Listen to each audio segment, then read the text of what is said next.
இந்த மாடியூல் மனித உடற்கூறியல் மற்றும் உடலியல் பற்றிய ஒரு அடிப்படை கண்ணோட்டத்தை வழங்குகிறது. இது ஒரு தொழில்முறை மருத்துவ சூழலில் மனித உடலை புரிந்து கொள்வதற்கான முக்கிய பாடங்கள் ஆகும். உடற்கூறியல் என்பது உடல் கட்டமைப்புகள் மற்றும் அவற்றின் உறவுகளின் அறிவியல் ஆகும். இது பல்வேறு உடல் பாகங்கள் மற்றும் அமைப்புகளின் உறுதியான கலவை, வடிவம் மற்றும் குறிப்பிட்ட இருப்பிடத்தை விவரிக்கிறது.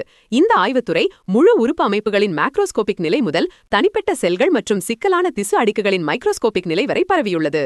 உடலியல் என்பது உடல் செயல்பாடுகளின் அறிவியல் ஆகும். இது உயிரை செயல்படுத்துகின்ற சிக்கலான இரசாயன மற்றும் இயற்பியல் செயல்முறைகளை ஆராய்ந்து பல்வேறு உடல் பாகங்கள் எவ்வாறு ஒன்றிணைந்து செயல்படுகின்றன என்பதை விளக்குகிறது. உடற்கூறியல் கட்டமைப்பு வரைபடத்தை வழங்கினாலும் உடலியல் செயல்பாட்டின் இயக்கவியலை விளக்குகிறது. உதாரணமாக, நரம்பணுக்கள் எவ்வாறு மின்வேதியியல் சமிக்ஞைகளை அனுப்புகின்றன அல்லது தசை செல்கள் எவ்வாறு சுருங்குகின்றன என்பதை விளக்குகிறது. இந்த இரண்டு துறைகளையும் இணைக்கும் அடிப்படை கொள்கை என்னவென்றால், கட்டமைப்பு செயல்பாட்டை தீர்மானிக்கிறது. ஒரு உடல் பாகத்தின் இயற்பியல் வடிவம் அதன் நோக்கத்துடன் உள்ளார்ந்த முறையில் இணைக்கப்பட்டுள்ளது.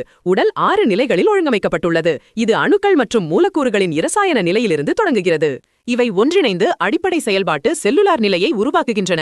ஒரே மாதிரியான செல்களின் குழுக்கள் பின்னர் திசுநிலையை உருவாக்குகின்றன. இவற்றில் எபிதீலியல், இழைப்பு, தசை மற்றும் நரம்பு திசுக்கள் அடங்கும். இவை மிகவும் சிறப்பு வாய்ந்த பணிகளை செய்ய ஒன்றிணைந்து செயல்படுகின்றன. உறுப்பு நிலையில் பல்வேறு வகையான திசுக்கள் இதயம், நுரையீரல் மற்றும் கல்லீரல் போன்ற அடையாளம் காணக்கூடிய கட்டமைப்புகளாக ஒன்றிணைக்கப்படுகின்றன. ஒவ்வொன்றும் குறிப்பிட்ட உயிரியல் செயல்பாடுகளை கொண்டுள்ளன. ஒன்றாக வேலை செய்யும் பல உறுப்புகள் ஒரு உறுப்பு அமைப்பை உருவாக்குகின்றன. உதாரணமாக, செரிமான அமைப்பு அல்லது இருதய அமைப்பு. இவை உடலின் உடலியல் தேவைகளை பூர்த்தி செய்ய தங்கள் முயற்சிகளை ஒருங்கிணைக்கின்றன. இறுதியாக, அனைத்து உறுப்பு அமைப்புகளும் ஒன்றிணைந்து செயல்படுவது உயிரின நிலை ஆகும். இது முழு மனிதனையும் உயிரியல் அமைப்பு மற்றும் சிக்கலின் மிக உயர்ந்த நிலையையும் குறிக்கிறது. சுருக்கமாக, உடற்கூறியல் மற்றும் உடலியல் பிரிக்க முடியாத அறிவியல்கள் ஆகும். இவை அனைத்து மேம்பட்ட மருத்துவ அறிவு, நோயறிதல் பகுத்தறிவு மற்றும் பயனுள்ள சிகிச்சை தலையீடுகளுக்கு அத்தியாவசிய அடித்தளத்தை வழங்குகின்றன.